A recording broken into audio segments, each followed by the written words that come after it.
Alright everyone, it seems like just yesterday I was talking about Gavin McInnes being banned, being depersoned on a platform. Oh yeah, that's right, it was, unfortunately. It was CRTV. His employer there, Beck, takes it over, the Blaze TV absorbs it, he gets fired, and then, less than 24 hours later, totally coincidentally, by the way, everybody, there's no connection here at all, he gets banned off YouTube, the last main platform he was on, but not for breaking any rule or being edgy, for copyright infringement. Now, when did this happen before? YouTube also used one of these weird workaround sort of situations during the InfoWars purge a long time ago. See, what you've got right now is a situation where people who, it's not the companies themselves in a vacuum. Stop thinking that it's just Silicon Valley is biased. Okay, that's certainly part of it. They're more receptive to deplatforming people because they want to play God Emperor or something. They're being encouraged and in some cases coerced, especially the smaller sites, like PayPal is not Google or something.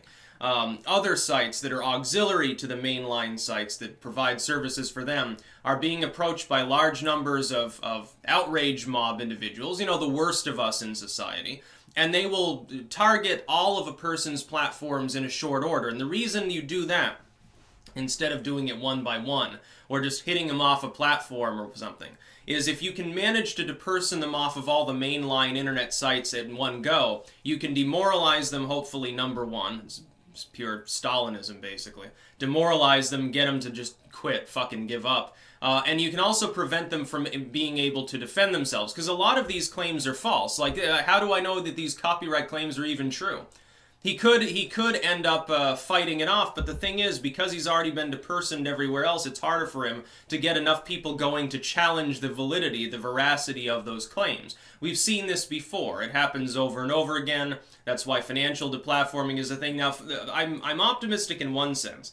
I'm seeing more people that are non-right-wing, that are obviously outside of evil, alt-right, far-right Nazi conservatives, as it's been cast off by the lamestream media and their crap establishment political allies. I'm seeing more people that fall well outside of that umbrella, certainly are liberals and stuff, challenging whether it's a good idea for Silicon Valley to wield such power. That gives me optimism, but it's a very slow process, and under the best of circumstances, it'll take a couple of years for us to repair the damage that's been done already. The idea that Silicon Valley billionaires can be moral actors and be benevolent and look out for progressivism or you know, making things a safe space, bullshit. No, they can't. They exploit their workers overseas. They exploit the environment. They do crazy shit all the time, ramble about pseudo-spirituality. Again, the people who you shouldn't be trusting with large amounts of power are taking that unto themselves and getting applauded for doing so. I find that disconcerting. Thankfully, people are beginning to understand that it is a disconcerting situation. So Gavin has fundamentally been depersoned off every meaningful mainstream platform. He could make like a WordPress maybe. Maybe they'd let him have a website. They'd probably kick him off too. Oh, yeah, well you said bad thing years ago. And we've seen this. This is the new thing. And the new wave is, it's not even something you do in a contemporary sense. It's some fucking post you made years ago on a forum that's still there. It gets dug out, is identifiable, and therefore gets you banned or something. They're really stretching in a lot of cases to get people off of these platforms. Really, it's he hadn't done anything outside of YouTube's TOS, so somebody probably fronted a fake copyright complaint. They'll simply never respond to him and never reactivate his account, even if he can show proof positive that it falls well inside of fair use, which is what he does. I mean, he does play clips from third-party groups, but that's not outside of copyright if it's for the purposes of criticism or education, things similar to that. That's part of copyright law under U.S. law anyway. So it could be, I mean, there's a chance that he fights it off and he gets his account back, but I wouldn't be, you know, overly optimistic about that, because the whole point is to get him off of the mainline internet. Of course, that means that anyone who's a fan of Gavin, a hardcore fan now, has to use alt tech. I know he's on Gab. I think he's on Minds. I'm not sure whether he has a BitChute, and if he doesn't, he really needs to get one. Should be on Subscribestar. Yeah, should have, like, open a WordPress. They're more lenient on things. Yes, diversify as much as possible. I know Instagram blocked him, but can he have a Pinterest account? Or are they going to say, no, I'm an evil chauvinistic Nazi or some stupid thing like that? It's like, yeah, I mean, this dude is basically like 50% satire, I think. I don't think that all of the things that he says he entirely actually believes in. Just putting that out there. I don't think he's an extremist. No, I just don't. I don't think he's a terrorist in waiting. I don't think that. But you can make extremists if you take someone who's just a chucklehead or just edgy and you deplatform them everywhere so they can't even have a living. Like, they've already been well known enough so they can't get a normal job, and then you rob them of any chance to partake in commerce, up to and including they can't even, like, use PayPal to fucking buy things. They can't even have an account. They can't even have the ease of use on eBay of having a fucking PayPal account. They can't get things deposited via Stripe anymore.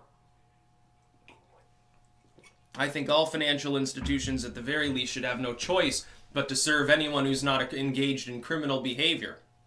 As they have to get a court order, have to have a warrant involved, have to have a criminal proceeding involved, otherwise they should have to do business with any U.S. citizen that wants to do business with them. You want to charge them higher interest or something and do some usury, go ahead, but they should have the right to have an account. Why don't you just up your fees by like 1% and increase your bottom line since you're already a monopoly? Why don't you just increase that and then expand it out to edgy people because there's no longer as much risk involved?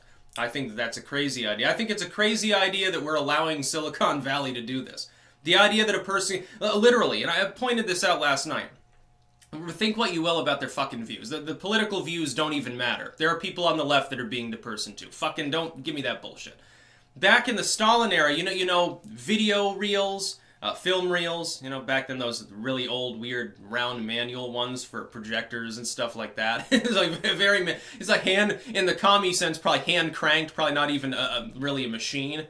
just really, just some weird technology. Shine the flashlight through, Ivan, and I'll turn this and we'll watch Stalin speak. Through audio, through radio, and also pre-recorded material. And in newspapers especially, but photography in general, that's the way in which communication occurred back in, you know, the 20s, the 30s. That's what they had. Under the worst totalitarian element of the time, which is Stalinism, yes, worse, literally worse than the Nazis by death count.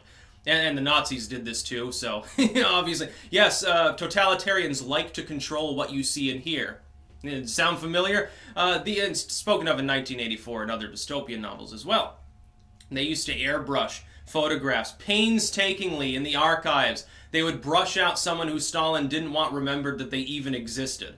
No, this person who he'd have whacked, he would literally physically deperson them.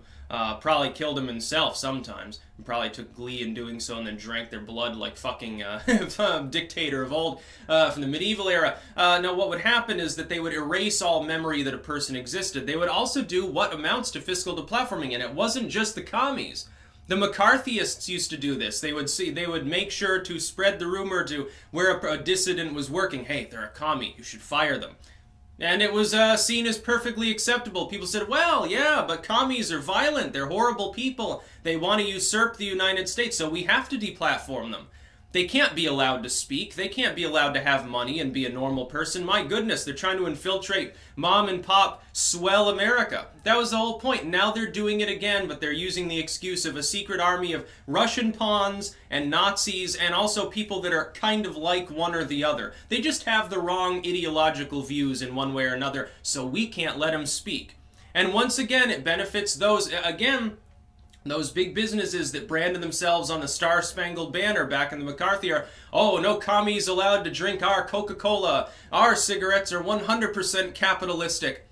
Why do you think they would like such deplatforming? And they would support it, and they would in fact fund the groups that were doing it.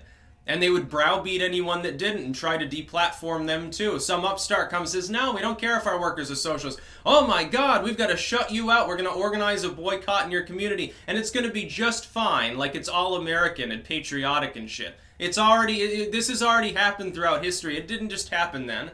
The communists did it, the Nazis did it, the McCarthyists did it, the satanic panic fucking evangelo witch hunters did it. This is a moral panic, a prolonged moral panic that we've already been in for several years. We're going to be in it for several more. We could be in it for another decade, unfortunately.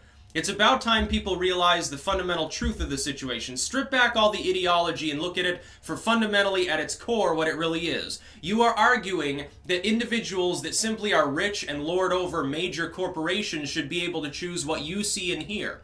Does that not chap your ass a little bit? Doesn't it disturb you? It's not even, and creators need to make this argument. So often they're like, well, They're blocking content creators from making content because they don't like it. Okay, yeah, that's fine. The problem is 90% of the people that you're pitching your idea to aren't content creators. They're content absorbers. Make sure you notify them of the very large other side, which is that they're being prevented from subscribing to, accessing, communicating with individuals that they may enjoy. That's what personally will get it for them. You got to make it personal for people if you want to change their minds. And that includes people on the left. Look, what are you going to have to bitch about when all of the so-called fascists are kicked offline? Who are you going to bitch about then? There'll be nobody to defend against. There'll be no fun, no debate. Won't that be a boring internet? I think at the very least for entertainment purposes, you would generally oppose it. That's about all. Peace out.